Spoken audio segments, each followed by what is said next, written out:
한반도 안보전략연구원 원장 윤창룡입니다. 사실 오늘 아까 마지막에 우리 오늘 발표하실 분 중에 우리 정성학 박사 한번 일어나서 한번 인사 다시 한번 해주세요. 예. 여러분 요즘 KBS 뉴스나 이런 거 보면 북한 관련 나올 때 아주 자주 나오십니다. 자주 나오고 워낙 우리 영상 정보 분석에서는 아주 뛰어난 능력을 가지고 계셔가지고 얼마 전에는 NHK 월드에서 우리 연구원에 와서 같이 취재를 했었고 또 정기적으로 라디오 프리 아시아인가요? 거기에서도 계속 대담 프로그램을 진행하고 있고 또 얼마 전에 로이터 통신에서도 또 취재를 왔었습니다. 마침 우리 연구원의 보배 같은 존재인데 오늘 영상 자료를 가지고 강의하신다니까 여러분들한테도 좋은 기회가 되리라고 봅니다. 저는 오늘 우리 연구원의 어떤 사업 내용이 안보 현실 바로 알고 통일 기반 다지기다 이런 제목이기 때문에 제가 오늘 그냥 통일 문제, 근데 어떻게 보면 여러분들 다 아시는 주제일 수도 있는 이런 걸 가지고 한 30분 동안 강연을 하도록 하겠습니다. 저는 사실 제가 볼 때는 우리 사회의 통일 담론이 지금 대전환이 필요하다 이런 생각을 가지고 있는데요. 여러분께 말씀드릴 순서는 통일 문제에 대한 이해, 그 다음에 북한의 대남 전략, 북중러 간 연대 강화, 그 다음에 한국 내 상황, 그 다음에 결론 및 대응 방향 순으로 말씀드리도록 하겠습니다. 통일은 왜 필요한가? 여기에 대해서 통일에 대해서 정말 우리가 아주 절절하게 이게 필요하다 하고 느끼고 하는 분들은 그리 많지 않으실 겁니다. 그렇지만 이 통일이 왜 중요하냐면 나와 내 가족, 우리 국가의 생존의 문제이기 때문입니다. 우리가 하기 싫어도 북한이 자꾸 우리를 집어먹으려고 하기 때문에 이거는 우리한테는 아주 심각한 문제다. 그리고 우리가 그동안에 수십 년에 걸쳐서 이렇게 놓은 우리 선대들이, 그 다음에 우리 아버지 세대들이 이렇게 놓은 우리의 어떤 평화와 이 번영, 이 자유를 우리 자손들한테 계속 누리게 해줄 수 있느냐 아니냐 하는 문제이기도 합니다. 두 번째는 우리 한반도 영토의 온전한 보존을 위해서도 통일은 필요하다고 보겠습니다. 우리 헌법 2조는 대한민국의 영토를 한반도와 그 부속도서로 규정하고 있습니다. 이러한 측면에서 우리가 우리 한반도의 영토를 온전하게 보존하려면 통일이 필요하다 이렇게 말씀드릴 수 있고, 이런 우리의 통일에 대한 우리의 의지와 꿈을 버리는 순간 중국이나 러시아는 우리 땅을 넘보게 됩니다. 그 다음에 우리가 지금 분단으로서 겪고 있는 여러 가지 리스크들이나 어떤 그런 어려움들을 극복하기 위해서는 우리 민족의 전체적인 융성과 번영을 위해서는 통일이 필요하다 이렇게 말씀드릴 수가 있습니다. 그런데 불행하게도 최근 우리 사회는 좌파들이 통일 담론을 완전히 장악하고 있습니다. 그 자유민주 통일 담론과 운동은 거의 실종된 상태입니다. 좌파는 이러한 통일 운동을 체제전쟁의 일부로 수행을 하고 있습니다.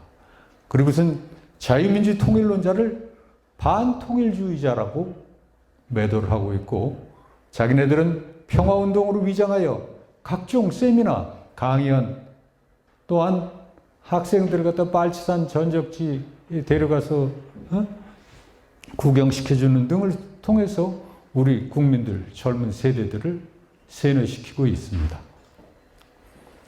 최근에는 간첩단과 연계된 단체가 우리 교육청으로부터 2억 6,500만 원이라는 커다란 돈을 통일교육 명분으로 타내서 조총련 간부를 데려다가 강연을 시키는 해괴한 일까지 벌어지고 있습니다.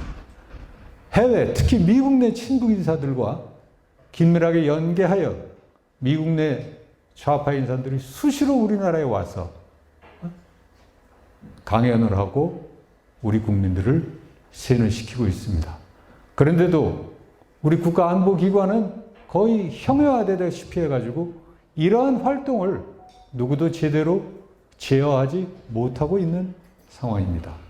많은 국민들이 올바른 이해 없이 좌파의 통일 담론을 그대로 수용하여 위장 평화운동에 참여하고 있는 실정입니다. 지극히 우리 국가 안보의 위기라고 하지 않을 수가 없습니다. 그럼 남북관계는 기본적으로 무엇이라고 우리가 생각할 수 있을까요? 누구는 형제다, 누구는 적이다, 이렇게 얘기합니다. 사실 우리는 같은 민족이고 역사를 공유하는 하나의 뿌리를 가지고 있습니다.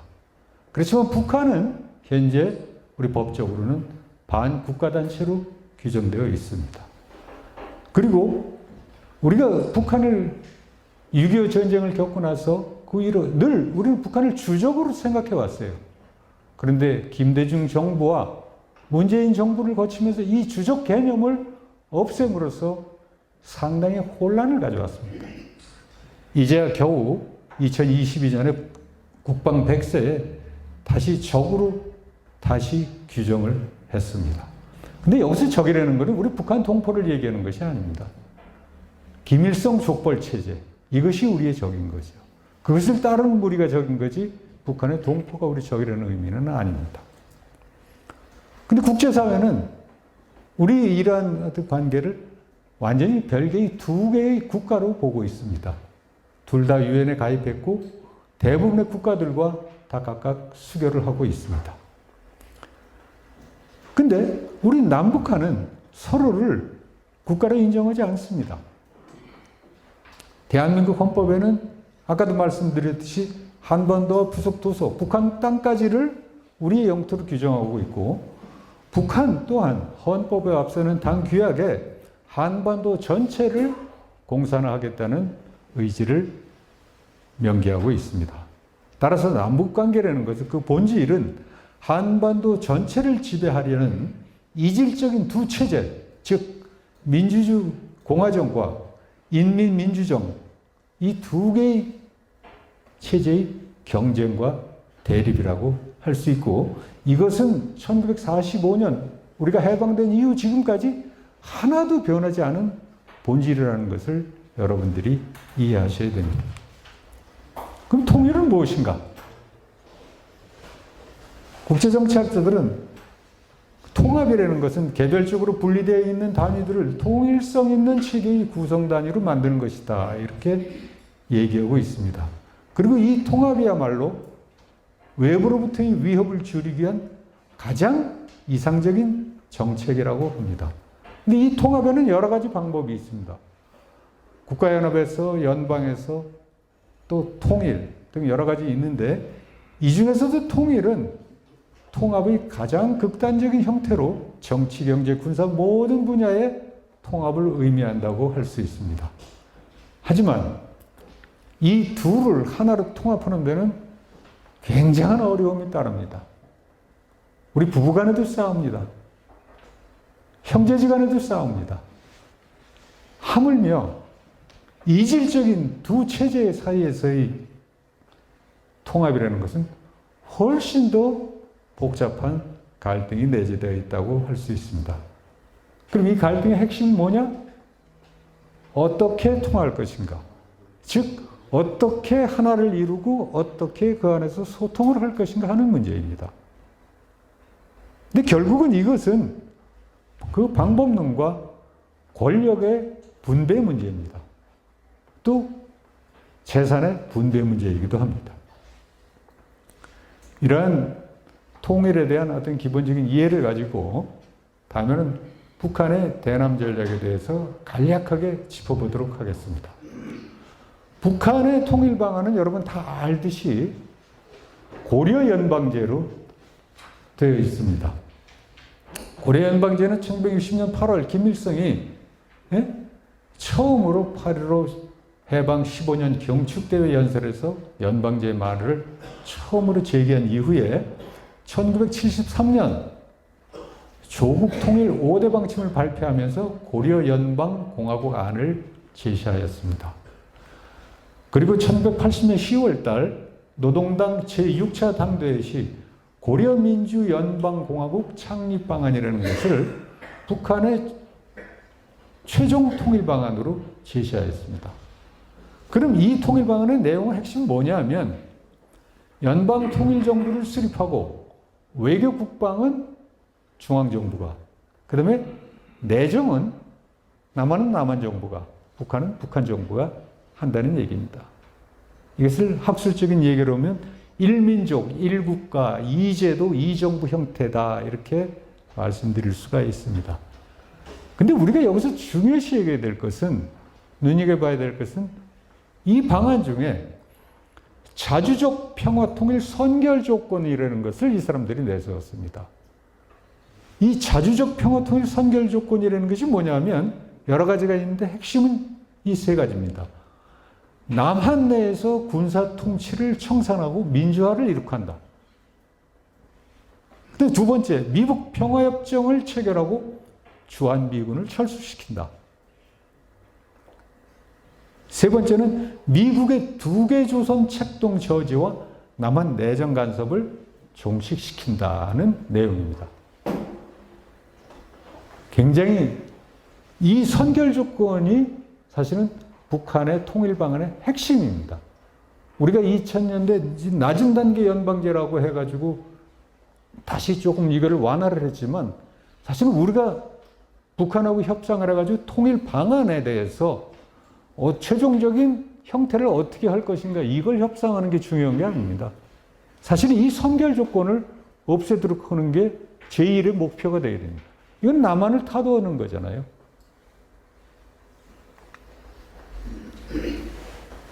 그럼 북한의 대남전략이라는 걸 김일성, 김정일 시기에는 어땠는가? 이 고려연방제 통일 방안 중에 자주적 평화통일 선결 조건을 실현하기 위한 전략, 이것이 곧 북한의 대남전략이고 결국은 김일성 족벌체제 하에 통일을 위한 전략이다 이렇게 말씀드릴 수가 있습니다. 그 대남전략이 어떻게 변했느냐? 60년대 말까지는 여러분들 잘 알다시피 나이 드신 분들, 우리 세대도 다 기억하지만 청와대 1.21 사태라든가 울진 삼척지구 무장공비라든가 그 당시만 해도 굉장히 많이 무력 통일을 실질적으로 기도를 했었습니다. 그러다 73년에 남북 공동성명이 발표되고 나서는 평화 통일을 내세우고 있습니다. 그리고선 하지만 여기에는 남조선 혁명 후 평화적 합작 통일입니다. 이 사람들이 얘기하는 평화 통일이라는 것은 아까 선결 조건을 먼저 이룩한 뒤에 통일입니다. 하지만 이 사람들이 그 선결 조건을 이룩하는 방법은 수단과 방법을 가리지 않고 비합법 무력 통일까지를 다 포함하는 겁니다. 그래서 우리가 북한이 얘기하는 고려연방제는 평화통일 방안이 아니라 위장된 평화통일 방안이라는 것을 명심해야 합니다. 그리고 70년 5차 당대에서는 당교약에 당면 목적을 인민해방, 인민민주주의 혁명과업을 수행한다로 명시되어 있고 이 얘기는 곧 한국 사회를 미국의 제국주의요 식민지 반봉건사회다 이렇게 보고 있는 것입니다.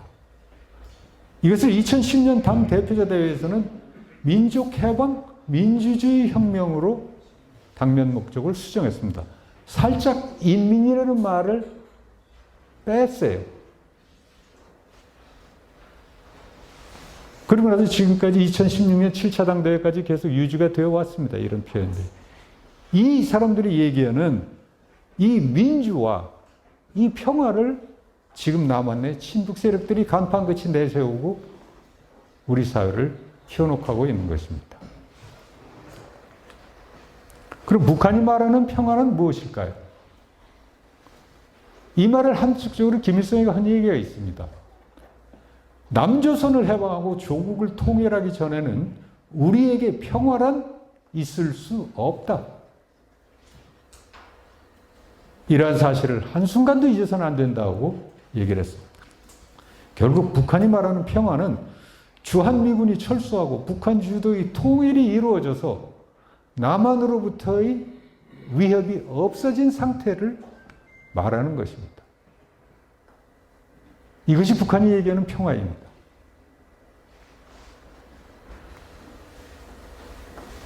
그럼 김정은 시기에는 대남 전략이 어떻겠냐? 평화 통일 노선과 무력 통일 노선을 병행하고 있습니다.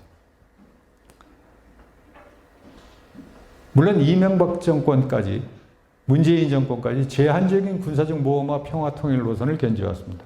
여러분들도 아시다시피 천안함 폭침이 있었고 연평도 포격 사건도 있었습니다. 그렇지만 대체적으로 보면 핵 개발 완성을 위한 시간 벌기에 치중을 했고, 또한 한국으로부터 자기네들 체제에 위협이 되는 요소들을 제거하는 데 초점을 두어왔습니다. 이것이 바로 판문점 선언이요, 9.19 군사합의요, 대북 전단 살포 차단이라고 할 수가 있습니다. 또 대외적으로는 미국과의 담판을 통해서 평화통일 선결 조건을 조성하려고 했습니다. 미북 정상회담도 이러한 차원에서 실행이 되었다, 이렇게 말씀드릴 수가 있고요. 8차 당대 이후, 8차는 2021년 1월 달에 있었습니다. 바로 2년 전인데요.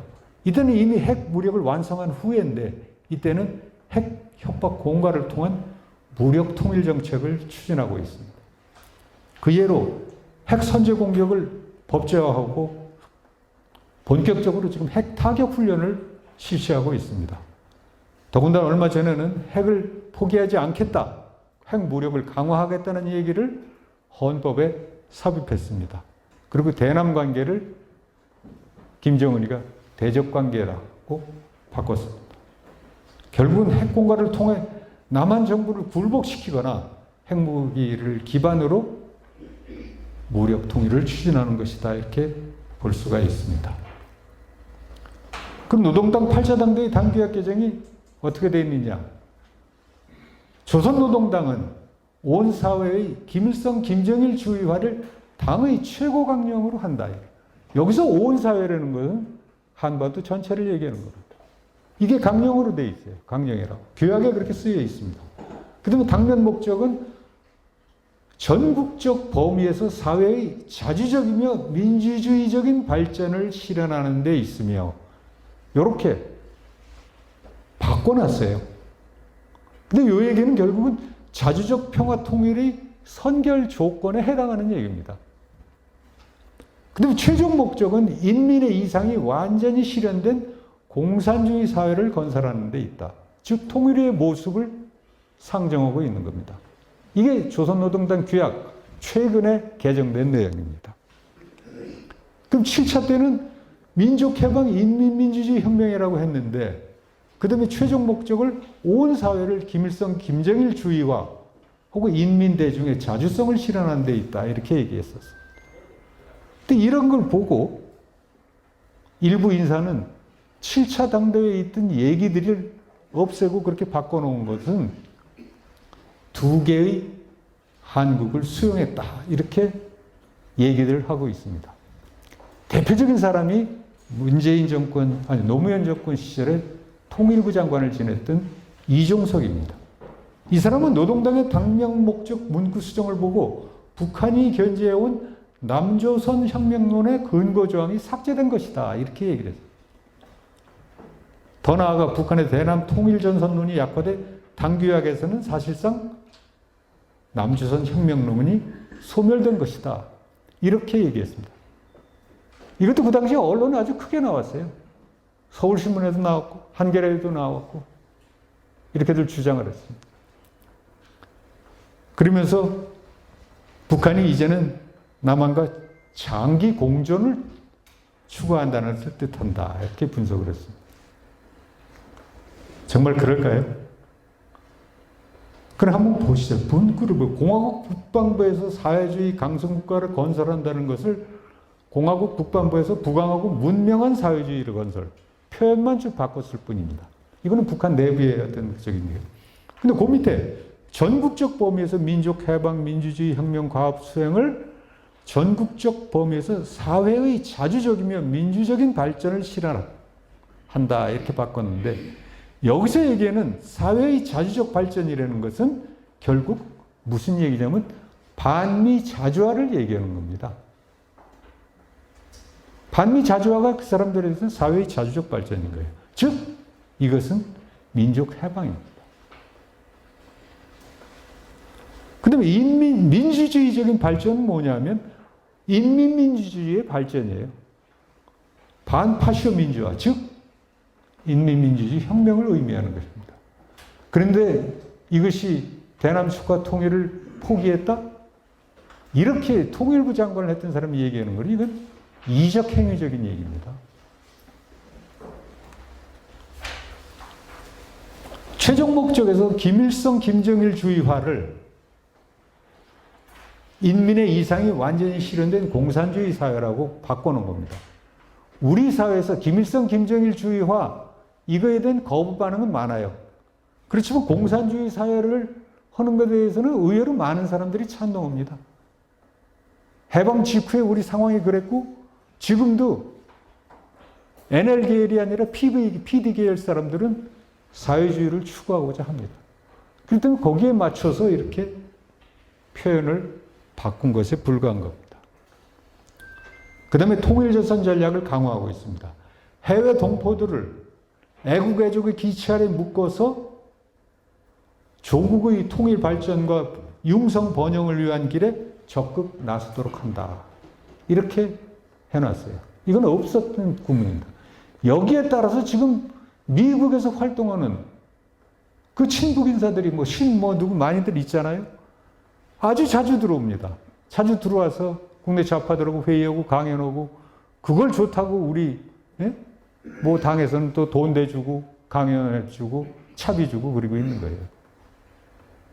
정신이 나간 거죠. 그 민족해방 전략의 실현 방법을 당규약에 뭐라고 했어요? 남조선에 대한 미국의 정치 군사적 지배를 종국적으로 청산해야 된다고 얘기를 분명히 써놓고 있어요. 결국은 주한미군을 철수를 실현시켜서 핵무기를 기반으로 통일을 앞당겨 일으키겠다 하는 얘기가 8차 당대의 새로운 당규약의 핵심이다. 이렇게 우리가 이해해야 합니다. 북한의 전략적 의도를 우리가 오판할 경우 우리의 안보는 중대한 위험에 처하게 된다는 점을 우리 모두가 명심해야 됩니다. 그럼 주변 상황은 어떤가요? 최근 중국은 한반도에 대해 그들의 흉심을 아주 노골적으로 드러내고 있습니다. 우리 다 아시죠? 옛날에 2000년대 초반부터 동북공정, 고구려와 발해 역사를 중국 역사에 편입하려는 역사 연구 프로젝트였습니다. 결국 한반도는 옛날에 자기네 땅이었다 이렇게 주장하려고 그러는 거거든요. 그 얘기를 결국은 시진핑이 자기 입으로 얘기를 했어요. 2017년 4월 미국을 방문해서 트럼프하고 회담하면서 한국은 사실 역사적으로 중국의 일부였다 이렇게 얘기를 했습니다. 이걸 트럼프가 나중에 시진핑이 이렇게 얘기하더라고 얘기한 거예요. 근데 그 당시 문재인 정부는 이거에 대해서 단 한마디 항의하거나 어필을 한 적이 없습니다. 그리고 김정은은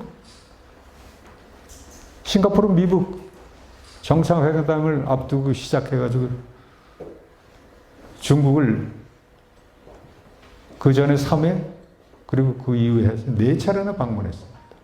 그러면서 뭐냐면 조중 친서는 양국의 전략적 선택이다 이렇게 얘기했고 조국 해방전쟁 즉 6.25 전쟁 시기 두 나라 군대와 인민은 한 전호에서 싸웠다. 한 참호에서 싸웠다는 겁니다. 동맹이었다 이 얘기예요. 그런데 2019년 6월에는 시진핑이 북한을 방문해가지고 그 전까지 북한의 핵개발 과정에서 소원해졌던 북중 관계를 정상화했습니다. 그래서 시진핑은 뭐라고 얘기했냐? 2차 방중 시 김정은에게 중조 관계는 운명 공동체다. 중국이 죽으면 너희들도 죽고 너희들이 죽으면 우리도 죽는다. 이 얘기예요. 그래서 뭐라고 그러냐면 변함없는 순치의 관계다. 순치라는 말은 순망치안. 입술이 없어지면 이가 실이 되는 고사에서 나온 얘기입니다. 즉 입술이 북한이 없어지면 중국의 이가 실이 이가 망가진다. 즉 북한은 중국의 안보 외곽 보루다 이렇게 얘기를 하고 있는 것입니다. 이걸 지금에 와서 또 꺼내고 있는 거예요. 지금에 와서. 그러면서 또 하나 얘기 내오는 것이 항미 원조작전 70주년 기념일 연설에서 항미 원조 결정은 정의로운 행동 중에서도 가장 정의로운 행동이었다. 이렇게 얘기했는데 여기서 항미 원조라는 것은 미국에 대항해서 조선을 돕는다는 6.25 참전을 얘기하는 겁니다. 이것이 자기네들이 가장 정의로운 결정이었다고 지금에 와서 평가를 내리고 그것을 대외 정책의 기본 모토로 삼고 있는 거예요. 우리에 대해서는 어떻게 보고 있냐? 우리 사회에서 친중 기반을 확산하기 위해서 전국 대학 23개 공자학원을 갖다 내세우고 있습니다. 공자학원은 중국 공산당이 운영하는 교육기관이에요. 그 사람들이 중국어 가르친다고 그러지만 말은 뒤에 다 사용하는 건 중국 공산당 얘기예요. 공산당의 이념과 사상을 퍼뜨리는 겁니다. 그래서 한국 정부 길들이기 위해서 사드 배치를 핑계로 경제, 문화적 제재를 가했습니다. 우리도 잘 알고 있죠. 한한령이라고 얘기하는. 근데 이게 지금도 지속되고 있어요. 아직까지도 한한령이 풀리지 않고 있습니다. 그러고서 한국 외교의 운신폭을 제한하라고 해요. 사드 산불, 여러분들이 잘 알겠지만 이게 2017년 10월 달에 문재인 정부가 중국의 요청으로 중국에 약속한 얘기입니다. 즉, 사드를 추가 배치하지 않겠다. 미국의 MD에도 참여하지 않겠다. 그다음에 한미일 군사동맹에 불참하겠다 하는 것을 구두 약속한 겁니다. 그래서 우리에 대해서는 윤석열 정부가 출범하고 나서는 사드 산불에다가 또 한 가지 일한이라는 것을 덧붙여가지고 레이더 조사를 중국 쪽으로 해서는 안 된다, 중국도. 이런 얘기까지를 하고 거기에 덧붙여서 5개 응당 견지라는 것을 우리 박진 외교부 장관과 회담할 때 왕이가 딱 내밀었어요. 한중 관계는 이 5가지를 반드시 견지해야 된다 하고 얘기했는데 그 핵심은 뭐냐면 독립 자주노선 견지와 외부 간섭 배제, 그 다음에 상호 중대 관심사항 배려, 그 다음에 공급망 안정 수호 등의 얘기입니다. 근데 여기서 우리가 독립 자주노선 견지, 대한민국이 독립국가인데 무슨 독립 자주노선 견지입니까? 여러분 기억하시면 1895년인가요? 청일전쟁에서 러시아가, 일본이 그 청나라에 대해서 승리를 했습니다. 그러면서 맺은 조약이 시모노세키 조약입니다. 시모노세키 조약의 제1조가 조선은 자주 독립국이다 하는 게 시모노세키 조약의 1조입니다. 즉, 조선은 중국의 속국이 아니라 이제는 자유로운 국가다. 즉, 일본이 먹을 수 있다 하고 얘기했던 게 바로 시모노세키 조약이었거든요. 그것을 지금 100년이 지난 지금에 와서 조선은, 대한민국은 자주 독립국가다 이렇게 얘기를 하려는 거예요. 이 얘기는 뭐냐?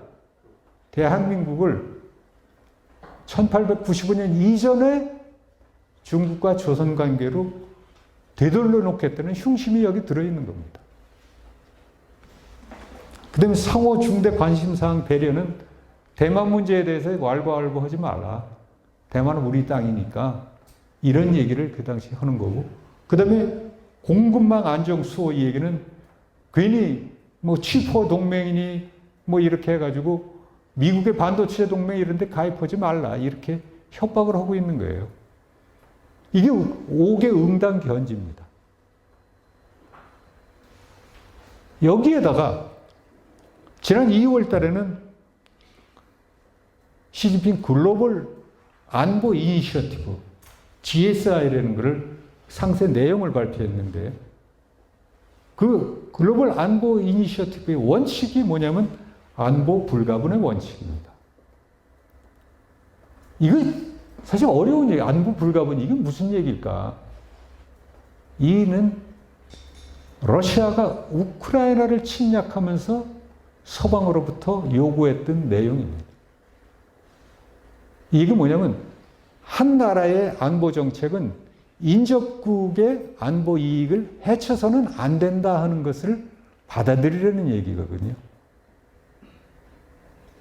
즉 우리 같은 경우 중국이 이런 얘기할 때 우리는 사드 배치하지 말아라 이 얘기입니다. 사드 배치가 자기 안보 이익에 침해가 되니까 이거 하지 말아라. 이거를 우리한테 중국의 외교 안보 정책의 근본 원칙으로 제시하고 있는 거예요. 이걸 한국에 적용하면 바로 말씀드렸던 사드 배치 말라, 주한미군 들이지 말라 이런 얘기가 되는 겁니다. 이게 엄청난 얘기들이에요. 이걸 지금 이제 와서 우리들한테 강요를 하고 있어요. 이게 현실입니다. 러시아는 어떠냐? 그동안 소련 붕괴 이후 우리하고 굉장히 가까운 관계를 유지해 왔었죠. 그렇지만 2014년 러시아가 크림반도를 점령하고 나서부터 조금 소원해졌었는데 작년에 우크라이나 전쟁을 계기로 완전히 한러 관계는 거의 파탄이 났습니다.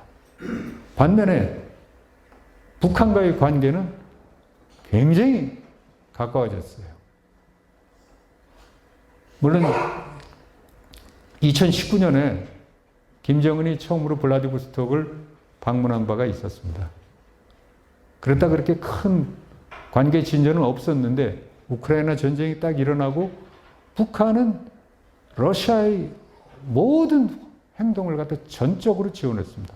우크라이나 침략을 제일 먼저 지지했고 그 다음에 우크라이나가 러시아가 우크라이나 내에 4개 점령지를 편입하는 것도 제일 먼저 지지를 했고 하여튼 모든 걸 철저히 지지를 했어요. 그러고 나서는 결국은 쇼이구 국방장관이 지난 7월 달에는 북한을 방문해가지고 결국은 김정은과 함께 무기전람회를 관람하고 그 뒤에서는 9월부터 북한의 대러 무기가 러시아로 본격적으로 공급되기 시작했습니다. 그래서 김여정은 금년 1월 달에 뭐라고 그러냐면 러시아 군대 인민과 하나의 전호에 있을 것이다. 아까 북한이 중국하고 그런 말을 했어요. 우리는 6.25 때 하나의 전호에서 있었다. 근데 앞으로 러시아도 그렇게 할 것이다. 러시아하고도 거의 준동맹 관계의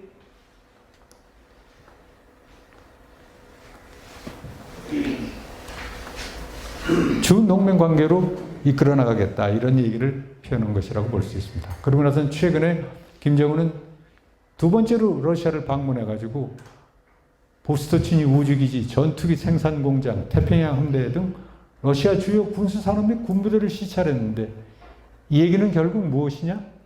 러시아로부터 첨단 군사 기술을 이전받겠다 하는 얘기라고 할 수 있습니다. 그래서 정상회담에서 조로관계, 즉 러시아하고 북한 관계를 대외정책의 제1순위다. 최중대시한다. 이런 얘기를 하였습니다. 그런 북한의 어떤 호응에 맞서 푸틴 대통령은 지금 북한 방문을 추진하고 있고 며칠 전에 라브로프 외무장관이 북한을 방문하여서 이 문제를 조율한 것으로 나와 있습니다. 또한 유엔에서는 유엔 안보리의 대북 제재가 해제되어야 된다고 러시아가 본격적으로 주장하기 시작을 했습니다. 반면에 러시아는 우리나라를 지금 비우호 국가다 해가지고 한러 관계는 처음에 말씀드렸듯이 곤두박질 치고 있는 형국입니다. 그래서 이런 형태를 전체적으로 보면 북한하고 중국은 지금 동맹조약이 그대로 유지가 되고 있습니다. 그런데다가 러시아하고 북한은 설린 우호 조약에다가 이번에 덧붙여서 전략적 협력을 더욱 강화해 나가고 있는 상황입니다. 근데 중국과 러시아는 중러 관계 역사상 가장 긴밀한 관계라고 지금 다들 평가를 하고 있고 스스로도 그렇게 얘기를 하고 있습니다. 전면적 전략 동반자 관계. 동맹만 아니지 사실은 가장 가까운 지금 관계라고 할 수 있고 1년에 대여섯 번씩 합동 군사훈련을 하고 있습니다. 특히 한반도 주변 서해에서 동해에서 계속 합동훈련을 하고 있어요. 공군만 하는 것이 아니라 해군도 하고 있고 육군도 하고 있고 다 하고 있습니다. 그래서 이런 어떤 북방 삼각협력 구도가 우리 주변에서 지금 형성되고 있다 이렇게 말씀드릴 수가 있습니다. 이런 얘기는 뭐냐면 이 통일이 러시아와 북한이 이렇게 있는 한 우리한테는 아주 힘든 일이다 이렇게 말씀드리고자 하는 겁니다. 이 사람들의 방해를 극복하기 전에는 우리가 통일을 해나가기가 어려워요. 물론 우리 주변에는 러시아와 중국만 있는 건 아니죠. 미국이 있고 일본이 있습니다. 미국은 뭐 우리의 6.25 때 우리를 생명을 건져주었듯이 우리 한반도에서 한국 주도 통일에 대한 열렬한 어떤 지지자라고 할 수 있습니다. 일본은 그동안 미지근한 태도를 가지고 있었어요.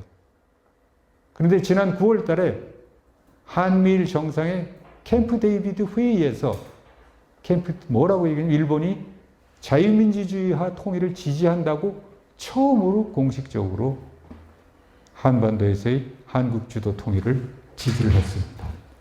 그러니까 북한하고의 어떤 러시아의 도전을 극복하는 게 우리한테는 가장 중요하다. 이렇게 말씀드릴 수 있고요. 그리고 우리나라의 상황은 어떠냐? 정신적, 이념적으로 다 무장 해제를 시키고 있는 상황이에요.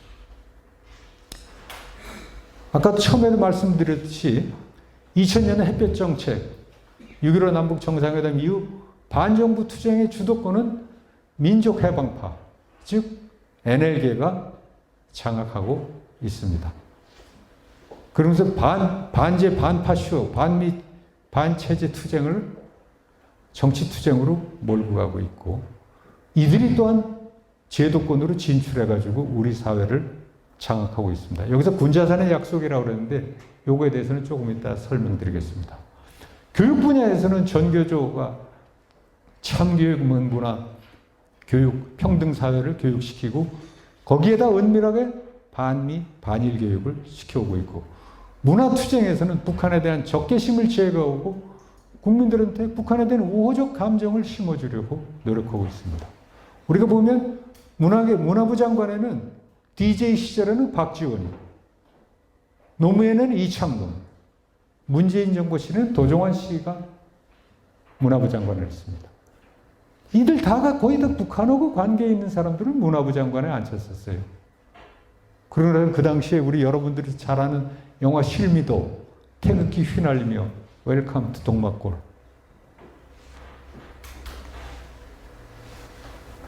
이 실미도 다 잘 아시죠, 여러분들? 다 보셨을 거예요. 2003년도에 우리 실미도 사건을 갖다가 모티브로 했지만 거기는 뭐 엄청난 과정에서 국가폭력, 국가의 개인 인권에 대한 말살, 그리고 여기다 슬쩍 집어넣은 게 이 설경구라는 주인이 연좌제 때문에 그렇게 고생을 한 거로 슬쩍 그려놨습니다. 그러고서는 이 영화를 기점으로 노무현 정권에서 연좌제를 폐지합니다. 그 태극기 휘날리며 영화 잘 된 것 같아요. 아주 휴머니즘적이고. 근데 이것을 가만히 보면 이 본질은 뭐냐? 우리의 국군과 북한의 인민군을 동일선상에 놓고 우리 국군이 좀 더 잔인하게 묘사가 되어 있어요.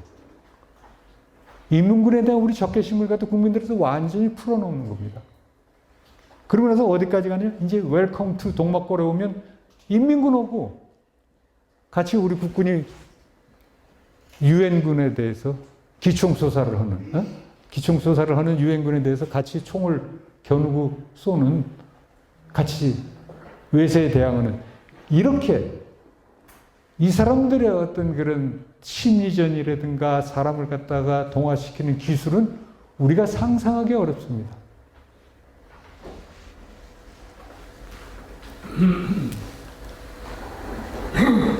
이게 결국은 김원봉이 미화시키는 영화까지 만들어지고 최근에는 그것보다도 훨씬 더 심한 영화들이 만들어집니다. 최근에 조총련을 옹호하는 영화, 나는 조선 사람입니다 하는 영화, 차별, 이런 것이 다 우리 정부에 돈을 받고 지금 만들어지고 있는 실정이에요. 아까 그 영화들은 아무것도 아니에요, 지금은.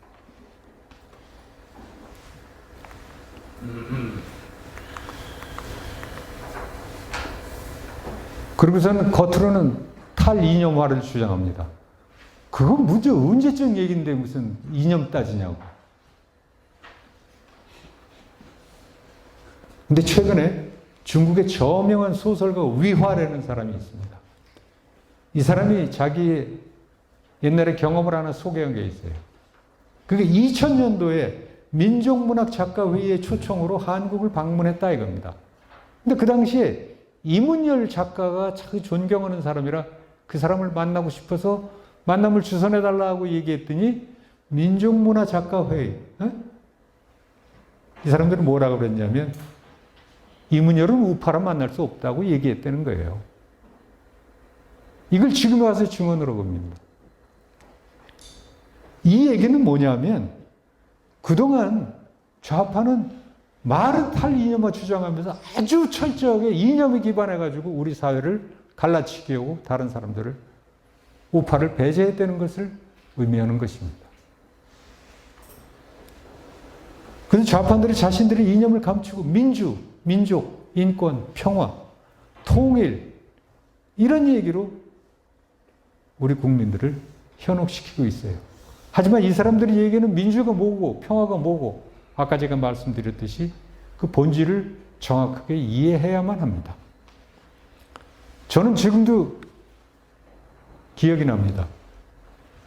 노무현 정권 출범 후 저는 대통령실에 올라가는 보고서를 많이 썼었는데 그때 좌파라는 용어를 진보라고 바꾸라는 쪽지가 내려왔었어요.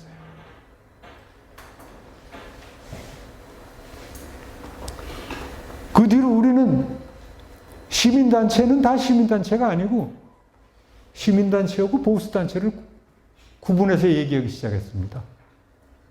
시민단체를 좌파가 운영하는 것은 시민단체고 우파가 운영하는 것은 보수단체예요. 그래서 이 사람들은 꼴통 같은 사람들, 배제해야 될 사람들 이렇게 우리 사회가 하나 둘 좀먹기 시작한 겁니다. 통일전선 전술의 극치다 이렇게 말씀드릴 수가 있습니다. 역사전쟁, 대한민국의 정통성을 훼손하기 위한 온갖 노력을 다합니다. 노무현 대통령이 고등학교 수능시험에서 한국사를 없앴어요. 그러면 국사가 중요하지 않으니까 코스모폴리탄이니까 그냥 이건 없애자 하고 했던 걸까요? 아닙니다. 이걸로 없애고 자기네들이 원하는 역사관을 거기다 대치시켜 놓기 위한 준비 작업이었던 것이에요. 그러면서 역사문제연구소를 민간인들 명분으로 설립해가지고 친일 인명사전을 발간하고 그 다음에 백년전쟁이라는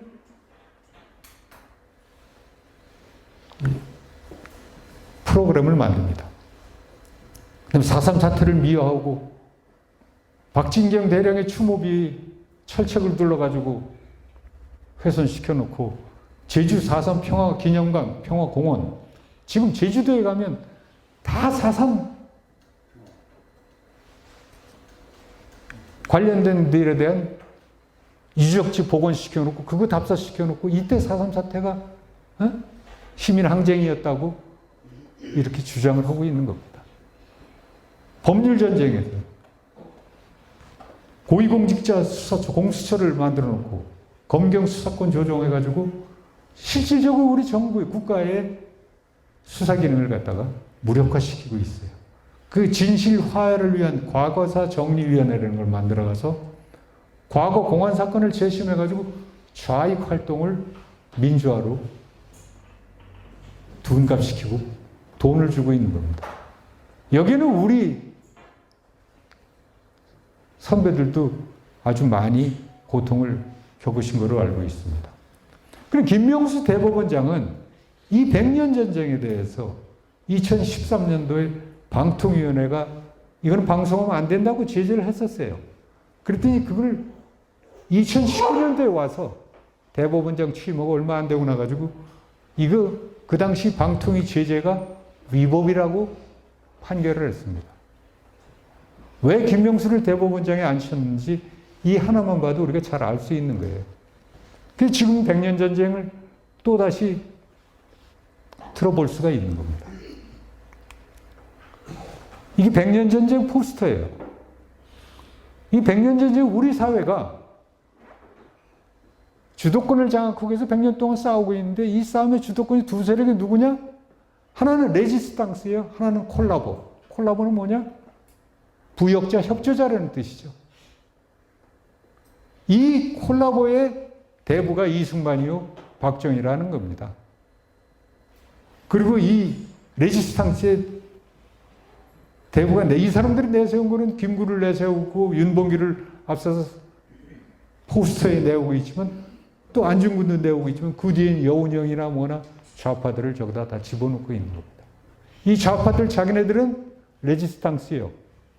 이 대한민국의 뿌리를 가진 모든 세력들은 다 저 콜라보라는 거예요. 아주 끔찍한 얘기입니다. 저거. 대한민국의 정통성을 완전히 뒤집어 엎는 이런 짓거리들을 계속 해오고 있어요. 참 전임 대통령이 이상한 행적도 많이 했죠. 뭐 안보기관 무력화는 뭐 우리 얘기할 것도 없이, 예? 통역당 핵심 피의자 신영복 그림을 청와대에 크게 걸어놓고 이 사람이 내가 제일 존경하는 분의 그림이다 하고 김여정이하고 김영남을 데려다 놓고 얘기를 했었습니다. 친중 친북 행보는 이루 말할 수가 없습니다. 2017년 10월에 중국을 방문해서는 중국은 큰 산이요, 대한민국은 작은 산이라고. 이게 대통령이 할 얘기는 아니죠. 누구 친중파 하면서 학자가 하는 얘기는 할 수 있겠지만 어떻게 대통령이 가서 그렇게 얘기를 하겠습니까? 그 대통령이 보낸 주중대사는 만절필동이라는 휘호를 갖다 써놨어요. 어? 모든 물구비는 동으로 흐른다. 이거는 중국을 섬기는 얘기거든요. 그리고 2019년 여러분이 알다시피 탈북 선언들을 그냥 발버둥 치는 것을 강제로 북송시켰습니다. 그러고 나가지고 뭐냐? 종전선언. 끝까지 종전선언을 하자고.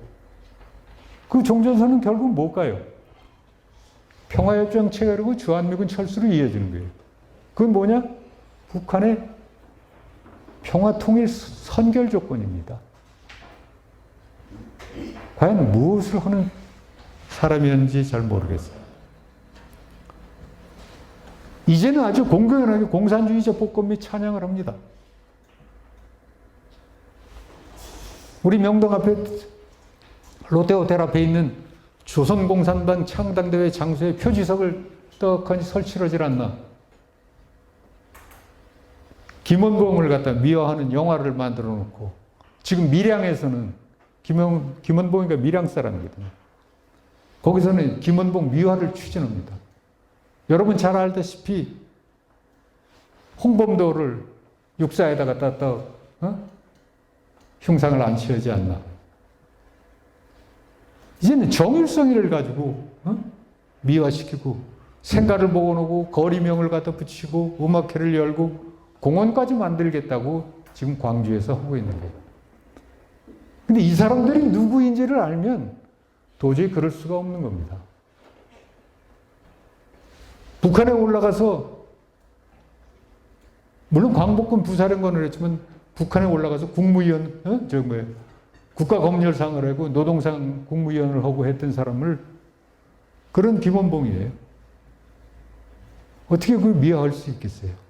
정일성이는 물론 광주 출신이긴 하지만 중국 인민해방군가를 만들고 조선인민군 행진곡을 작곡하고 6.25 때 북한군을 뒤에서 북측국경 가르치고 하면서 고무시켜가지고 남한으로 내려가게끔 했던 사람이에요. 이런 사람을 어떻게 우리가, 그 이전의 행위가 좀 반일 활동을 했다고 해가지고 그렇게 할 수는 없는 거죠. 이 100년 전쟁의 핵심의 그 레지스탕스들이라고 얘기하는 겁니다.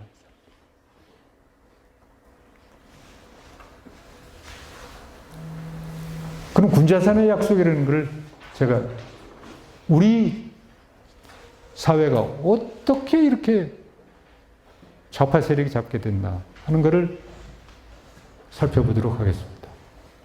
저는 우리 사회의 주석파 장악의 전환점이다 이렇게 말씀드릴 수가 있는데 2001년 9월 달에 민족해방, 즉 NL계죠. 주도의 전국연합운동가 700여 명이 충청북도 괴산에 있는 군자산이라는 데가 있습니다. 그 군자산에 보람연수원이라는 데가 있어요. 여기서 민주전선 일꾼 전진대회를 개최합니다. 어마어마한 규모죠. 사실 700여 명의 규모. 그 당시 대한민국의 좌파들은 다 모였다고 하면 됩니다. 그것도 국자들. 여기서 결의문을 채택을 하는데 결의문의 내용이 뭐냐? 3년의 계획, 10년의 전망, 조국 통일의 대사변기를 맞는 전국연합의 정치 조직 방침에 대한 해설서. 이것을 우리가 한마디로 군자산의 약속이라고 얘기를 합니다. 여기서 이거는 조국 통일의 대사변기, 여기서 얘기하는 조국 통일은 뭘까요? 자유민주주의 대한민국 주도와 통일일까요? 그렇지 않으면 아까 김일성이 얘기했던 김일성 주도와 통일일까요? 우리 정확히 인식해야 됩니다. 이 사람들이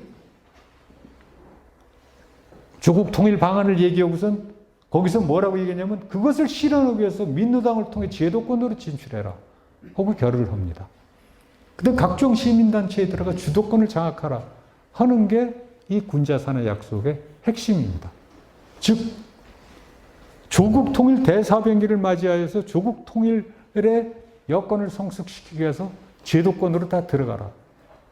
그렇게 해서 지금 우리 사회가 2000년대부터 모든 정치 조직에 이 사람들이 처음에는 민노당으로 들어가지고 민노당에 들어가가지고 지금은 거의 대부분 다른 정당, 우리의 다른 핵심 정당들에 굉장히 많이 이 사람들이 침투해 있는 겁니다. 이 당시에 범민련, 조국통일 범민족연합의 남측본부 사무총장을 했던 민경우라는 사람이 최근에 증언하기를 그 당시에 대회 직전에 북한의 통전부 부부장 안경호가 전국연합 그 당시 상임의장이었던 오정렬을 만나서 이때의 군자산에서의 모임의 어떤 방향에 대해서 얘기를 했다는 겁니다. 즉 북한을 지령에 받아들이는 얘기예요.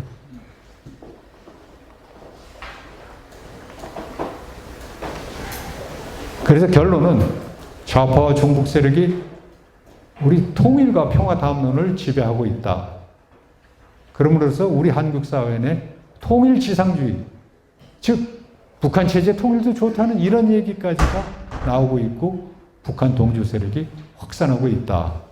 이는 곧 대한민국의 정체성과 존립의 위기다. 그 자유민주주의 통일이 아니라 주체사상화 통일이 될 위기가 점증하고 있다. 이렇게 말씀드릴 수가 있습니다. 따라서 이런 통일 담론의 대전환을 위한 여건 조성이 기념하고 그러한 방향은 우선 자유민주적 평화 통일을 위한 내부기관 구축이 중요하다. 우리가 무슨 평화 통일 방안을 갖다 내고하는 게 중요한 게 아닙니다. 군사적, 경제적, 물리적 능력을 우리가 확보하는 것이 가장 중요하고 통일 논의가 아니라 자유민주 세력의 확산과 단결이 무엇보다도 중요하다 이렇게 말씀드릴 수가 있습니다. 그 다음에 종북 세력 척결 및 해외 종북 인사의 국내 활동을 차단하는 방안을 강구해내겠다 이렇게 말씀드리고요. 또 하나는 담론의 주제를 평화와 통일이 아니라 자유와 인권으로 바꿔나가는 것이 필요하다. 그것은 김정은 정권이 지속될 경우 개혁, 개방과 민족 화해라는 것은 불가능하다는 것을 인식하고 김정은 정권 붕괴를 유도하기 위한 정책을 추진해야 되고 또한 북한의 붕괴에 대비한 대비책을 마련해야 되겠다고 제안하고자 합니다.